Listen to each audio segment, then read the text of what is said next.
Gloire à Dieu, on peut prendre place. Quelle joie de se retrouver ensemble, alléluia. Louer le Seigneur ensemble, quelle joie, quelle joie. Je bénis le Seigneur vraiment pour chacun d'entre nous qui vient, qui est là fidèlement, il y a cette unité qui est là, il y a la louange derrière, il y a cette espèce de... On se regarde, on sait, tout suit et je bénis le Seigneur pour tout cela. Je bénis le Seigneur pour la louange, je bénis le Seigneur derrière et la sono, le frère qui essaye pour que ça suive, Lorraine qui est là. Je bénis le Seigneur pour l'Église. Amen. Je voudrais qu'on puisse lire déjà dans un premier temps ce premier verset dans Amos. Amos chapitre 1er, verset 1er. Après on va prier. Amos, c'est dans la Bible. J'entends des bruits. Amos? Amos? Je ne dirais pas dans quel coin, mais Amos, c'est où ça? C'est après Genèse et avant Apocalypse. Je vous laisse chercher. Allez. Amos. Parole d'Amos, l'un des bergers de Tekoa, vision qu'il eut sur Israël au temps d'Osias, roi de Juda, et au temps de Jéroboam, fils de Joas, roi d'Israël, 2 ans avant le tremblement de terre. Amen. Seigneur, je bénis ton nom et nous prions que tu puisses nous parler à travers ta parole. Et je te demande vraiment que tu puisses parler avec ton esprit à chacun d'entre nous. Nous avons besoin de toi. Merci pour ta parole qui nous donne encore et encore des révélations sur qui tu es, Seigneur. Nous voulons connaître encore plus de toi. À toi la louange, au nom de Jésus. Amen. Amos, l'un des 12 petits prophètes, c'est comme ça qu'on les appelle. Je ne sais pas si récemment vous avez lu Amos, mais on a dû lire peut-être à plusieurs reprises. Amos, ça fait 9 chapitres. Et je peux vous dire que quand on lit, on passe, c'est un livre qui se lit difficilement. C'est un livre qui est difficile aussi à digérer. Si on regarde juste, si on n'a pas une lecture plus large au niveau de la parole de Dieu, tous les livres, on a du mal à juste s'arrêter et se dire mais comment ça se fait que dans Amos il y a des versets si difficiles à lire, à digérer. C'est difficile de s'arrêter sur des versets seulement et puis dire mais quand même Seigneur, mais comment tu parles, mais comment tu dis ça, mais Seigneur, mais qu'est-ce qui se passe, mais pourquoi il y a ces phrases, pourquoi il y a ces versets. Alors j'ai fait cette démarche et c'est bien avant vraiment de juste s'arrêter sur les versets, avant aller chercher dans le contexte, qu'est-ce qui s'est passé, dans quel contexte se trouvait le peuple d'Israël, dans quel contexte se trouvait Amos, qu'est-ce qui s'est passé à cette époque. Là, on fait plus de 28 siècles avant, 8 siècles avant Jésus-Christ. On parle aux alentours pour les érudits 760, 770. Au carrefour de tout ce qui se passait à l'époque, il y avait le peuple Israël. Et alors que Dieu avait choisi un peuple pour parler à toutes les nations, pour parler à tous ses voisins, toutes ces nations qui sont dans les voisins lointains ou même proches, c'est ce peuple qui s'est choisi, le peuple Israël. Eh bien, c'est ce peuple-là qui va petit à petit se laisser gagner par les dieux de l'époque, par la société contemporaine, par ce qui se passait à l'époque, par ce que les personnes faisaient à cette date, à cette époque-là. Alors que Dieu avait dit, vous êtes témoins, vous êtes mon peuple. Dieu s'était choisi un peuple, mais les textes nous relatent que c'est eux, petit à petit, ils vont se détourner vers d'autres dieux. Dans Deutéronome, on lit que Dieu avait dit, je te choisis, je te bénirai parmi toutes les nations, mais si tu désobéis, si tu oublies mes voies, si tu méprises, si tu rejettes mes voies, je te maudirai. C'est ça que Dieu avait dit. Choisis la vie. Devant toi, je mets la vie et le bien, la mort et le mal. Mais choisis la vie pour que tu puisses vivre. C'est ce que Dieu avait dit à son peuple. Et à cette époque-là, on peut déjà aller sur la diapo suivante. Il y avait cette division en Israël dans l'époque où Amos va parler. Il y avait déjà ces divisions, vous savez. Il y avait Salomon, quand il régnait Salomon, il y avait cette prospérité. Il avait créé des cités, des villes. Et après que Salomon est mort quelques années plus tard, quelques décennies plus tard, Israël se divise en deux. Et on a le royaume d'Israël au nord et le royaume du Juda au sud. Et vous avez les tribus, les 10 tribus qui se trouvent au nord et les deux, ceux qui restaient entre guillemets fidèles à Jérusalem près du temple. C'est là que ça se passait. Tout était concentré par là-bas. Et les spécialistes disent que parce qu'il y a cette dureté des taxes que Salomon avait mis en place, ces gens, ces tribus se rebellaient après que Salomon mort décède, ils se rebellent, ils ne veulent plus entendre parler et puis ils créent, comme on pourrait dire, deux pays dans un seul pays. Et ce royaume qui est au nord se divise et ils vont créer des lieux de culte. Il y en a un qui va être à Bethel, l'autre qui va être en Samarie. Et c'est ce qui va se faire. Et ils vont aller louer le Seigneur, ils vont aller dans ces lieux, ils vont louer le Seigneur. Et le peuple va être comme divisé. Il va y avoir comme dans un seul pays deux directions, deux visions. Et alors que Dieu avait dit, mais je serai avec toi. Il fallait qu'il y ait une vision, il fallait qu'il y ait un seul peuple, il fallait qu'il y ait une seule vision, une seule direction. Il y a comme cette division. On lit dans d'autres textes, quand les deux s'accordent pour demander quelque chose, Dieu est là. Mais là, il n'y a plus d'accord. Il y a comme cette division qui s'est créée entre les deux peuples. Et à cette époque, il y a aussi cette prospérité qui s'installe, il y a le commerce qui s'installe et puis il y a les riches, il y a un énorme écart qui se met aussi en place entre les riches et les pauvres. On parle des riches qui ont des résidences secondaires, des maisons d'été qui vont aller se reposer. Et Amos nous relate tout cela et il y avait des riches qui devenaient encore plus riches et des pauvres qui devenaient encore plus pauvres. Il y a l'immoralité aussi qui s'installe. Il y a dans les rues la prostitution. Il y a l'alcoolisme qui est là aussi.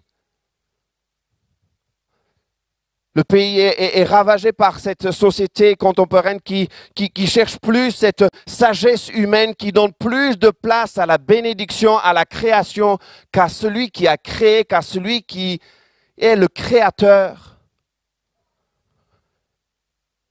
C'est dans ce contexte-là que Dieu va parler. Ils sont plus attirés par la création, ils sont plus attirés par la richesse, le pouvoir, la sagesse humaine, et peu à peu, ils vont délaisser le Seigneur. C'est l'exemple, vous savez, c'est pas d'un coup que ça va arriver, mais peu à peu, ils vont se laisser gagner par l'ennemi. C'est comme dans l'exemple de cette grenouille qui va être bouillie avec l'eau chaude. Si on met directement dans l'eau chaude, la grenouille va sauter, va se sauver. Mais si on le chauffe, si on va le bouillir avec l'eau, il va se laisser faire. La grenouille va se laisser faire. Et c'est ce qui va se passer aussi avec le pays, c'est ce qui va se passer aussi avec les Israéliens. Et on pourrait penser qu'en fait, quand on lit cette histoire, ça c'est arrivé à ce peuple, ça c'est arrivé il y a 28 siècles auparavant, ça c'est arrivé à quelqu'un, ça c'est arrivé. Mais nous, on est à l'abri. Non, personne n'est à l'abri. J'ai eu des exemples où des personnes qui ont cru qu'elles étaient fortes, qu'elles pouvaient tenir. et des personnes qui se sont laissées gagner par vous savez, des critiques et des choses. J'ai ce frère, ce collègue qui n'arrêtait pas de critiquer, qui n'arrêtait pas de parler mal de sa femme. Et on essayait de le faire taire, on essayait de dire non mais arrête, c'est ton épouse. Mais un jour, il est parti avec une femme en laissant ses enfants. Un autre frère pareil. Petit à petit, il s'est laissé gagner par l'ennemi. J'ai des images, j'ai des histoires qui viennent dans ma tête, dans ma mémoire, et moi, j'ai envie de pleurer quand j'entends, quand j'écoute ce genre de choses. Mais qui est fort pour résister? Celui qui se tient debout, qu'il prenne garde, la parole de Dieu dit. On est tous faibles, on est tous imparfaits, on est tous. Moi le premier, et toi, nous tous. Nous allons voir dans ce tableau qu'à un moment donné, quand Amos va parler,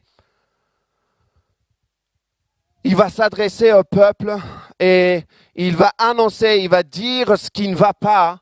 Et avant de donner cette sanction, il va dire, mais voici ce qu'il est arrivé, voici ce que tu fais. Vous savez, c'est comme le papa qui dit à ses enfants, je vais compter jusqu'à 3. Vous faites ça encore aujourd'hui? Je le fais encore. Et tu peux aller sur la prochaine diapo, s'il te plaît. Dans ce diapo, quand on lit les premiers chapitres de Amos, on voit que Dieu va dire, vous avez fait, il y a 3 crimes et vous avez fait 3 fois et 4 encore. À plusieurs reprises, il va dire à Damas, à Gaza, à Tyr, à Édom, à Ammon, à Moab, à Juda et à Israël. Il va dire, vous avez fait 3 crimes et 4 encore. C'est comme si le 3 c'était dernier et puis encore, vous avez fait 4 fois. Moi, des fois, je dis à mes filles, je vais compter jusqu'à 3 et je vais faire 1, 2, 2,5, 2,6, 2,7, 2,8, 2,9. Pas tout à fait 3. Pas tout à fait 3,1, pas tout à fait 3,2. Bon, je ne fais pas tout le temps ça. Mais à un moment donné, la sanction arrive. Et moi qui suis pécheur, et moi qui suis un homme qui fait ça, qui est rempli aussi de patience, d'amour pour mes filles, pour mes enfants, combien Dieu, il le fait aussi. Il va dire aux voisins, ces peuples qui sont voisins à Damas, à Gaza, avec leur cruauté, avec leur brutalité, la trahison qu'ils ont fait, ils étaient impitoyables, ils étaient féroces, ils profanaient les rois, ils profanaient les lieux, ils profanaient, c'était des gens qui n'avaient rien à faire aux choses de Dieu. Et quand c'est loin, vous savez, on dit oui, mais c'est les autres peuples, ça ne nous concerne pas. Mais petit à petit, on voit que Dieu va parler à travers la bouche d'Amos, en disant, Judas, tu es aussi dans cet état. Et petit à petit, on va venir à Israël. Israël qui est exploité, et Israël qui était rempli dans cette espèce de désir du matérialisme, de se centrer sur eux-mêmes. Ils voyaient, et vous savez, ils pensaient que Dieu était avec eux. Ils allaient au culte, ils allaient bien faire les louanges, ils allaient bien faire, vous savez, les sacrifices. On pourrait se poser la question, oui, peut-être dans leur vie, ça n'a été pas, mais est-ce qu'il y avait une recherche spirituelle? Oui, la réponse est oui. Ils allaient bien dans les lieux de culte. Mais Dieu nous dit qu'ils n'agréaient pas ces cultes, ils n'agréaient pas ces sacrifices. Parce que dans leur vie, au quotidien, dans leur propre vie, il n'y avait pas les fruits qui démontraient leur relation avec Dieu.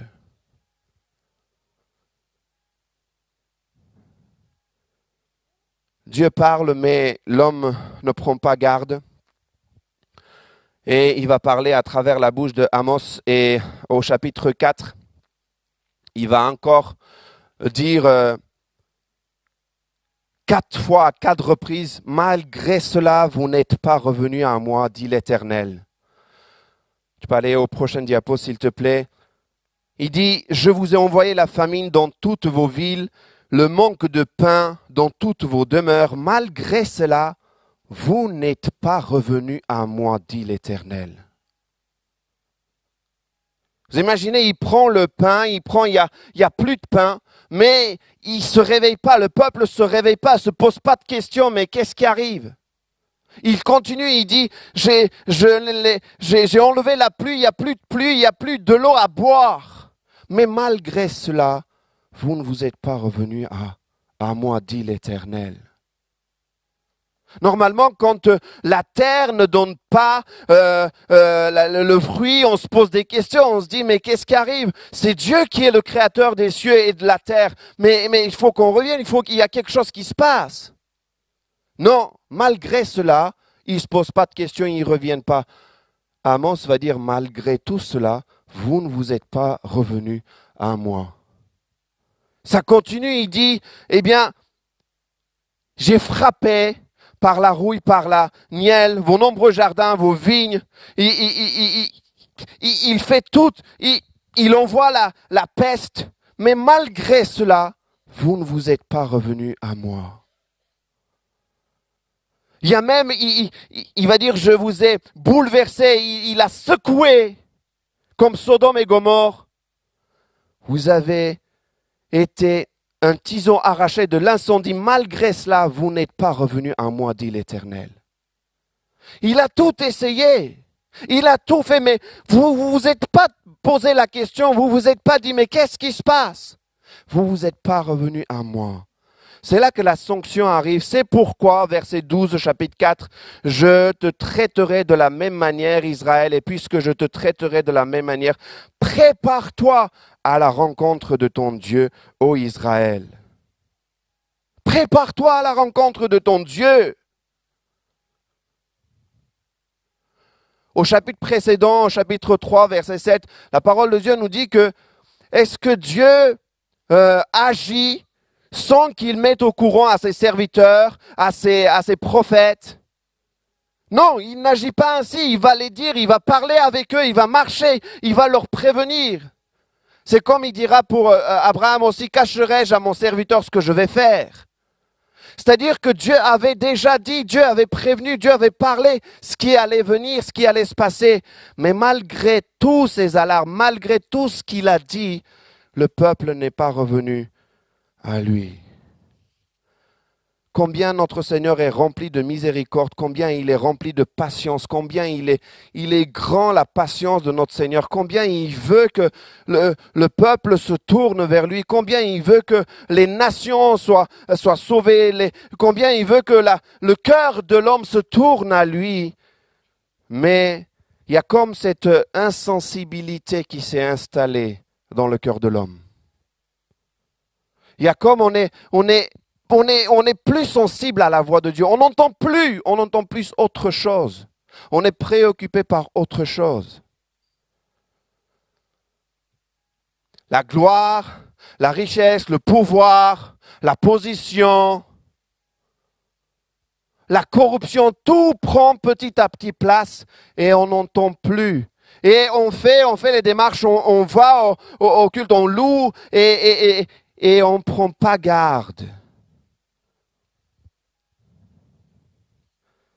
Il parle à son peuple, il a parlé, c'est vrai, au peuple voisin, mais petit à petit, il est venu jusqu'à Israël, il leur a dit, voici ce qui ne va pas.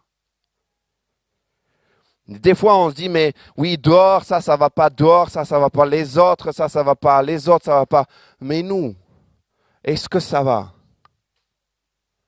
Est-ce qu'on est sensible à la voix de Dieu? Est-ce qu'on entend la voix de Dieu? Dans ce tumulte, dans ces préoccupations, dans les choses qui ne vont pas, dans les choses même on n'est pas d'accord ou pas d'accord, peu importe, est-ce que nous on entend, est-ce qu'on est capable d'entendre la voix de Dieu?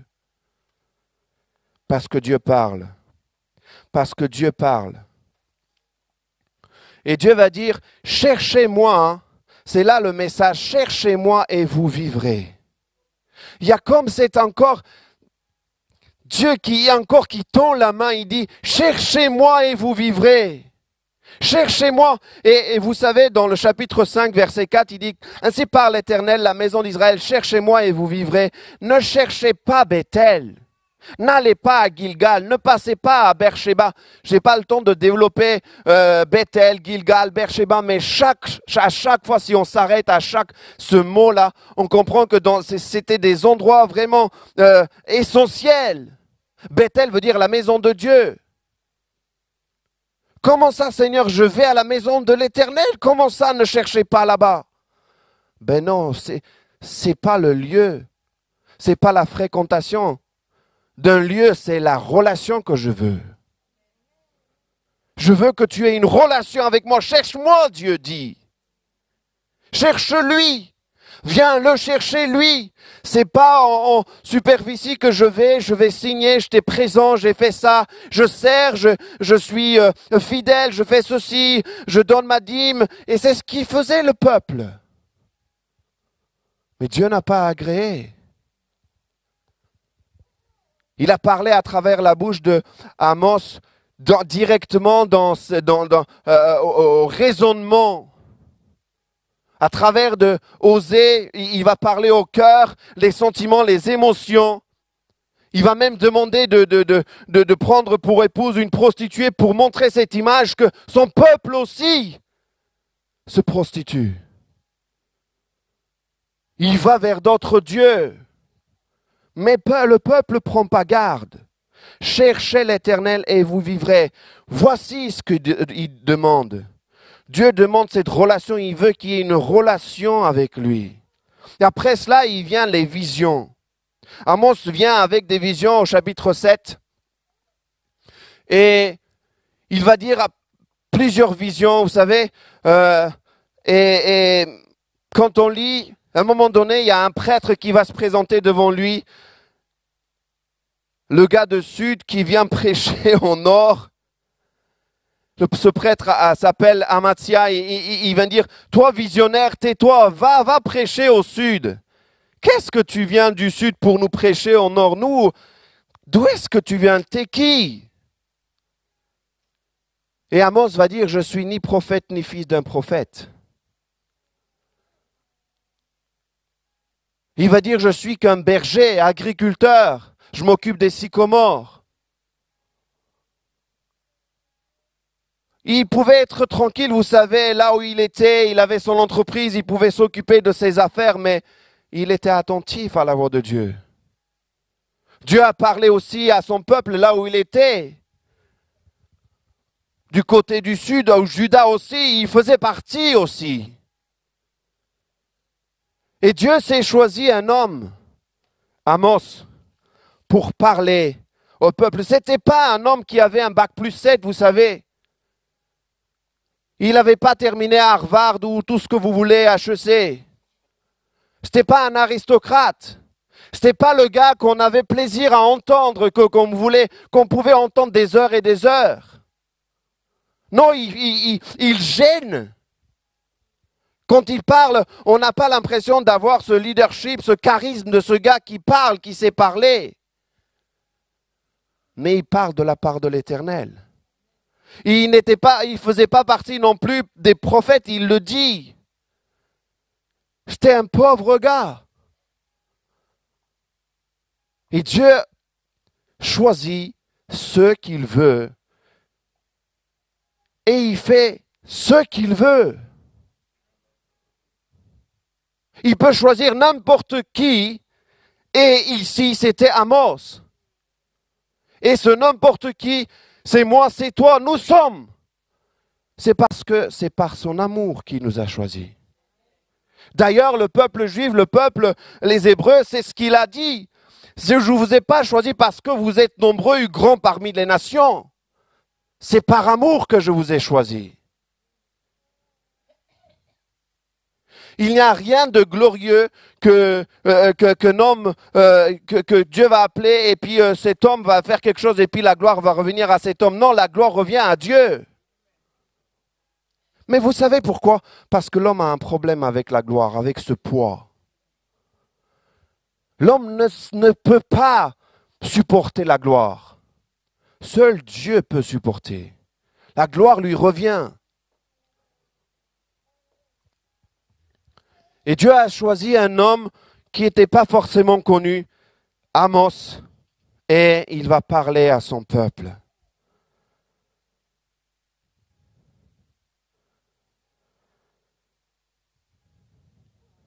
Il choisit les petits pour confondre les grands. Il choisit ceux qui sont invisibles. Et il fait ce qu'il veut, le Seigneur.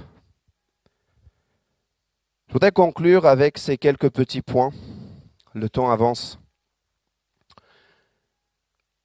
En vous disant que Dieu demande premièrement la relation. Et pas forcément des fréquentations d'un lieu ou pas forcément des choses visibles. Dieu demande premièrement la relation. Dieu cherche la relation avec toi. Dieu cherche la relation avec son peuple. Dieu cherche cette relation intime avec lui. Parce que dans cette relation, il peut nous communiquer ce qui lui plaît, ce qui ne lui plaît pas. Ce qu'il veut pour toi, ce qu'il veut pour nous. Il peut parler, cacherai-je à mon serviteur. Si tu n'es pas son serviteur, si tu n'entends pas savoir comment tu peux avoir cette révélation, comment il peut te parler si on ne prend pas le temps avec lui. Deuxièmement, comme je l'ai dit, Dieu choisit qui il veut. Et Amos ici, encore une fois, est une typologie de Christ. Amos veut dire porteur de fardeau.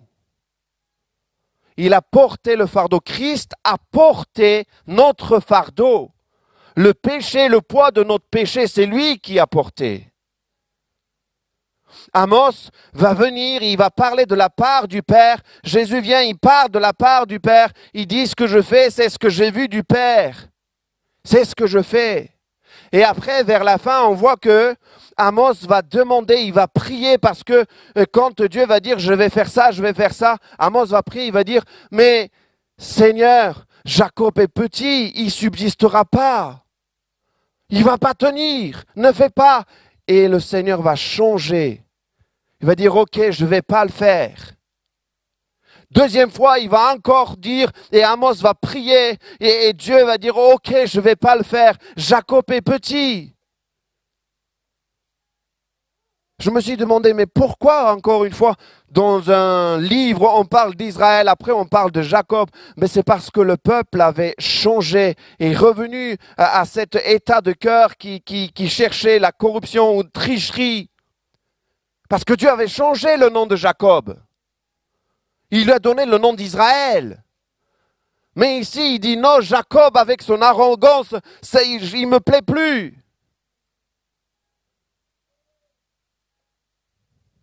Et Amos va dire, s'il te plaît, Jacob est petit, ne fais pas ça. Et Dieu va entendre. Dieu va dire, ok. C'est ce que Jésus fait, il intercède. Il va dire, pardonne-leur. Ils ne savent pas ce qu'ils font. Le livre d'Amos se termine avec le jugement qui tombe, oui, parce que le peuple est resté à résister jusqu'au bout. Et vous savez, on a tendance des fois à dire, non, mais le Seigneur est amour, le Seigneur est amour, il va... Vous savez, quand le pécheur résiste jusqu'au bout, méprise jusqu'au bout, la sanction ne va pas tarder. Tôt ou tard, ça va venir. Tout le monde, il est beau, tout le monde, il est sauvé, on sera tous au paradis. Non, ça n'existe pas. C'est faux, c'est des mensonges. Si on résiste, si tu résistes, si tu continues à mépriser les voies de Dieu, tôt ou tard, la sanction arrive. Il est rempli de compassion, il est rempli d'amour, il est rempli de patience. Mais jusqu'à quand?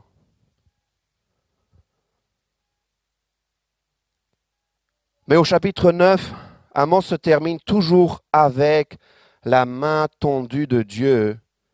Et c'est lui qui va relever. En ce temps-là, je relèverai de sa chute la maison de David. J'en réparerai les brèches. J'en redresserai les ruines et je la bâtirai comme elle était autrefois. Afin qu'il possède le reste d'Édom et toutes les nations sur lesquelles mon nom a été invoqué, dit l'Éternel, qui accomplira ces choses. Encore c'est lui qui a la solution, qui va envoyer le salut. Encore c'est lui qui sauve. Encore c'est lui qui tend la main. Encore c'est lui qui fait la démarche. C'est lui qui s'est abaissé. C'est lui qui est venu jusqu'à nous. C'est lui qui nous a aimés le premier. C'est lui qui a envoyé son fils Jésus. Encore c'est lui qui fait la démarche. Je ramènerai les captifs de mon peuple d'Israël. Ils rebâtiront les villes dévastées et les habiteront. Ils planteront des vignes et en boiront le vin. Ils établiront des jardins et mangeront les fruits. Je les planterai dans leur pays. Et ils ne seront plus arrachés du pays que je leur ai donné, dit l'Éternel ton Dieu. C'est encore Dieu qui prévoit le salut. Le salut vient de Dieu. Le salut n'est pas dans la sagesse, dans le pouvoir, dans les richesses, dans ce que ce monde, dans les puissances politiques, dans tout ce que vous pouvez entendre droite à gauche. Le salut est en Dieu. Le salut est en Jésus. Et toi qui peut-être ne fais pas partie de ce peuple qui se pose des questions, et toi qui se dis à un moment donné, je veux connaître ce peuple, je veux connaître ce Dieu qui aime, je veux connaître ce Dieu miséricordieux, je veux connaître, je veux pas être d'or, je veux entrer, je veux marcher, je veux faire partie de ses plans et de ses desseins. Je veux écouter sa voix. Tu as encore le choix. Devant toi, la parole de Dieu nous dit, il propose, il dit, voilà la vie, voilà le bien, voilà ce qui est bien, voilà la mort et voilà le mal. Choisis la vie pour que tu puisses vivre. Il te tend la main encore. Toi qui as peut-être s'est éloigné, toi qui peut-être par des préoccupations, par des doutes, tu as eu des doutes à un moment donné, reviens à lui. Ne résiste pas. Reviens à lui. C'est lui la solution. Cherche la relation avec lui. Ne te dis pas, j'ai fait mes dîmes, j'ai fait mes services, j'ai fait ceci, cela. La relation prime auprès de Dieu. C'est lui qui te dit, je veux, cherche-moi et tu vivras. Amen. Prions ensemble. Seigneur notre Dieu, nous bénissons ton nom. Et de tout notre cœur, Seigneur, nous sommes reconnaissants parce que tu es un Dieu miséricordieux, rempli de compassion pour ton peuple, pour tes enfants. Merci notre Père pour ton Fils aussi, qui est venu jusqu'à nous. Seigneur, merci parce qu'il a donné sa vie pour chacun d'entre nous. Et Seigneur, encore une fois, nous voulons, Seigneur, te redire que, Seigneur, s'il y a des imperfections, pardonne-nous, Seigneur. S'il y a des choses qui ne te plaisent pas, pardonne-nous, Seigneur. Nous voulons revenir encore à toi. Nous ne voulons pas passer à côté de ce que toi tu demandes, de ce que toi tu veux faire, à travers tes enfants, au milieu de ton peuple. Seigneur, que ton nom soit glorifié, que ton esprit, Seigneur, puisse agir comme tu le décides. Merci pour ta parole, merci, Seigneur, pour ton assemblée. Au nom de Jésus. Amen. Que Dieu vous bénisse.